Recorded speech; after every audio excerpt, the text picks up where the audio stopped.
पाकिस्तान से जो students CA करके जाते हैं उनको ज़्यादा प्रेफर किया जाता होगा बाहर या फिर इंडियन जो स्टूडेंट्स हैं उनको, आपको इस बारे में कोई आइडिया होगा?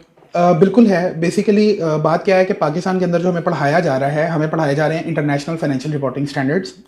सीए के जो लोग हैं वो इस बात से बहुत अच्छे से वाकिफ़ हैं कि बेसिकली एक होते हैं जो ग्लोबल इंटरनेशनल स्टैंडर्ड्स चल रहे होते हैं अकाउंटिंग के, और एक होते हैं जो लोकल उस रेलिवेंट कंट्री के बने होते हैं। तो अगर आप इंडिया की बात करें तो वहाँ पर आईएफआरएस को थोड़ी सी कम इंपॉर्टेंस दी जाती है। उनके इंडियन अकाउंटिंग स्टैंडर्ड्स हैं, इंडियन अकाउंटिंग स्टैंडर्ड्स, तो वो उनको थोड़ा सा ज़्यादा उसका फोकस होता है।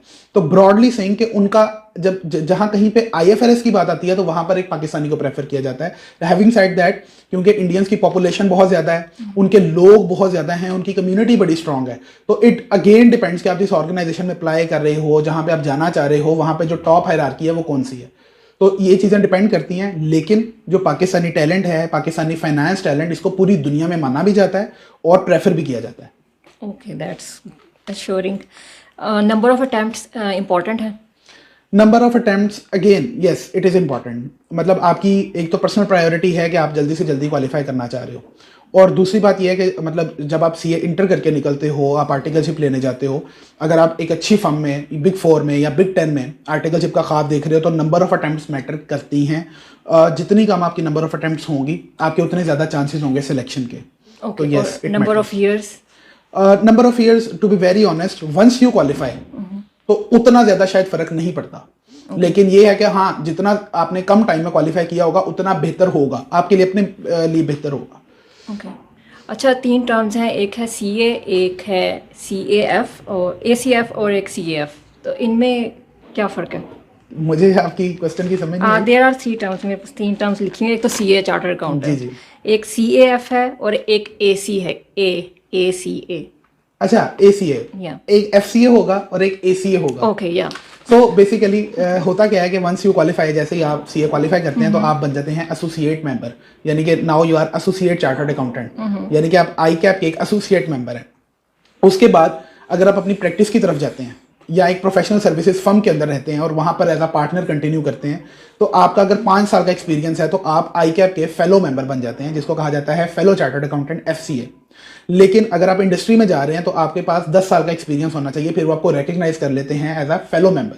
तो बेसिकली ये स्टेटस है आपका जो फ़र्क होता है। मतलब लेट्स से कि आज मैं आई कैप का एक एसोसिएट मेंबर हूँ और अगर मैं प्रैक्टिस में जाता हूँ तो 5 साल के बाद मैं उनका फेलो मेंबर हो जाऊँगा। That is the difference. Okay, I cap disqualify क्यों करता है?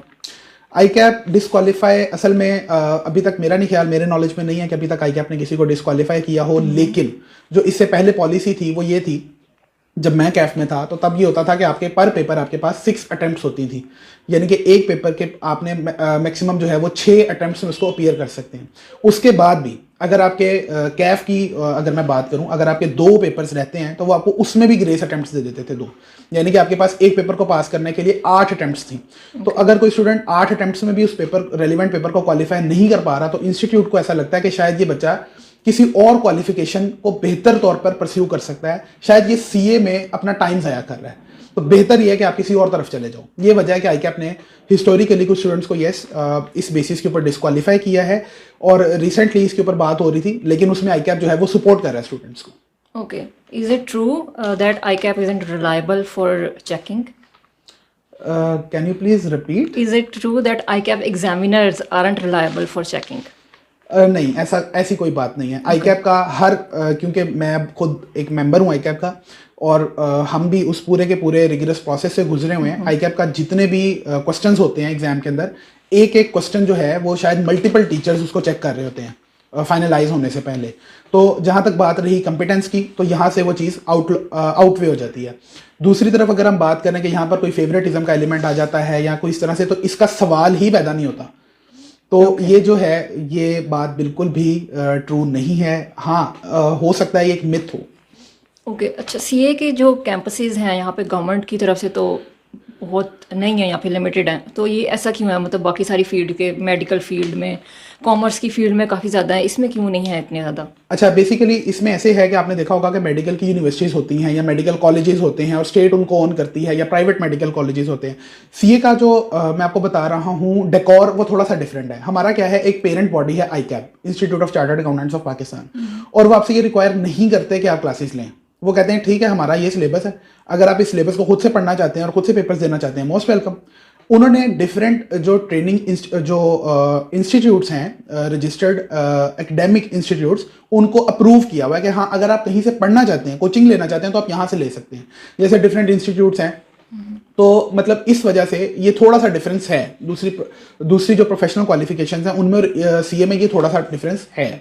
ओके, अगर आपको दोबारा चांस मिले स्टडीज़ को रीस्टार्ट करने का, तो आप दोबारा से सीए चूज़ करेंगे या फिर कोई और फील्ड?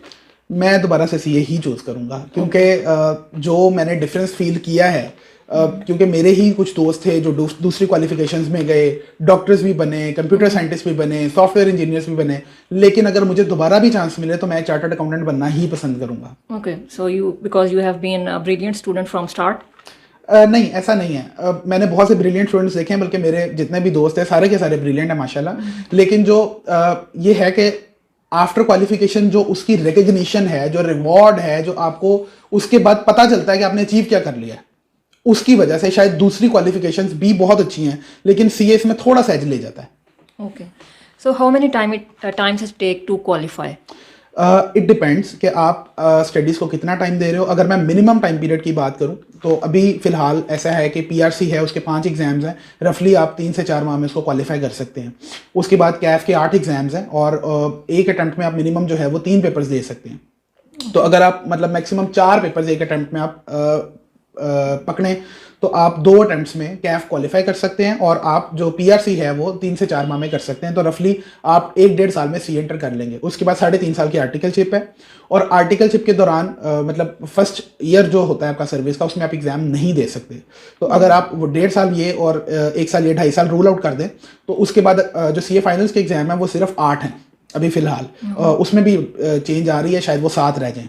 तो उसके बाद क्या है कि आप मजीद 1 साल अगर मिनिमम हम काउंट कर रहे हैं तो आपका 3 से 3.5 या 4 साल के अंदर मिनिमम सीए हो सकता है। ये मैं मिनिमम बता रहा हूँ, मैक्सिमम इसकी कोई लिमिट नहीं है। मैक्सिमम मैंने ऐसे लोग भी देखे हैं जिन्होंने 25-25 साल लगा के सीए क्वालिफाई किया। That's a long time. Did you have difficulty in finding articles? Yes, absolutely yes. उसकी वजह ये है कि स्टूडेंट्स जो हैं वो बहुत ज़्यादा हैं, और या फिर ये भी कह सकते हैं कि सीए के जो स्टूडेंट्स हैं उनको शायद उस तरह से गाइडेंस नहीं थी आज से कुछ साल पहले। अब थोड़ी ज़्यादा गाइडेंस है अवेलेबल।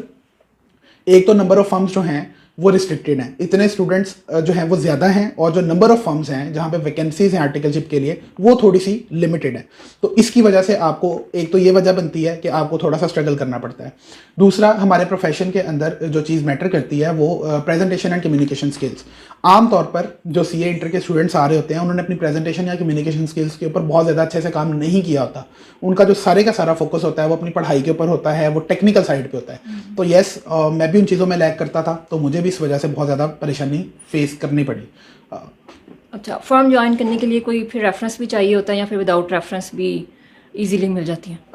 रेफरेंस वर्क्स एक्चुअली, और ये सिर्फ पाकिस्तान में नहीं है, ये ग्लोबली काम करता है। रेफरेंस बेसिकली क्या होता है, फर्म के और ट्रेनी स्टूडेंट के दरमियान एक थर्ड पार्टी है जो कि अश्योर कर रही है कि यार ये जो बच्चा है ये ठीक है, ये अच्छा काम करेगा, मैं गारंटी दे रहा हूँ।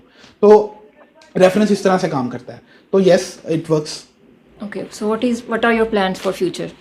फ्यूचर प्लान्स जो हैं वो मेरे लॉन्ग टर्म जो मेरा विजन है वो अपनी प्रैक्टिस इस्टेब्लिश करने का है, और hopefully I am moving towards that. Okay, so what will you be working in Pakistan और abroad? It depends, again it depends. मतलब ऑब्वियसली अब जो कल्चर आ रहा है ना आगे जो कल्चर आ रहा है उसमें ये है कि आप पाकिस्तान में बैठ के भी बाहर अपनी सर्विसेज दे सकते हैं। और डिफरेंट फर्म्स हैं जिन्होंने अपने बिजनेस प्रोसेस आउटसोर्सिंग बीपीओज जो हैं वो इस्टेब्लिश की हैं। तो मेरा जो फोकस है वो थोड़ा सा उस तरफ ट्रेंडेड है कि आप एक बीपीओ की तरफ आपको जाना चाहिए। Okay, so do you have any message for students who are going to do CA? Yes, absolutely. To all the CA students मेरा एक ही मैसेज है, अपनी प्रेजेंटेशन और कम्युनिकेशन स्किल्स इसके ऊपर आप लाजमी काम करें, क्योंकि जब आप सीए से गुजरते हैं आपकी टेक्निकल साइड कवर्ड होती है, वो कवर होती है तो आप क्वालिफाई कर पाते हैं। लेकिन जो भी बंदा अपनी प्रेजेंटेशन और कम्युनिकेशन स्किल्स के ऊपर काम कर जाता है, बिलीव यू मी, वो सिर्फ पाकिस्तान में नहीं, वो पूरी दुनिया में अपना नक्शा, अपना जो फुटप्रिंट है उसको छोड़ सकता है। So that is my brief message. Okay, thank you so much. Thank you for having me.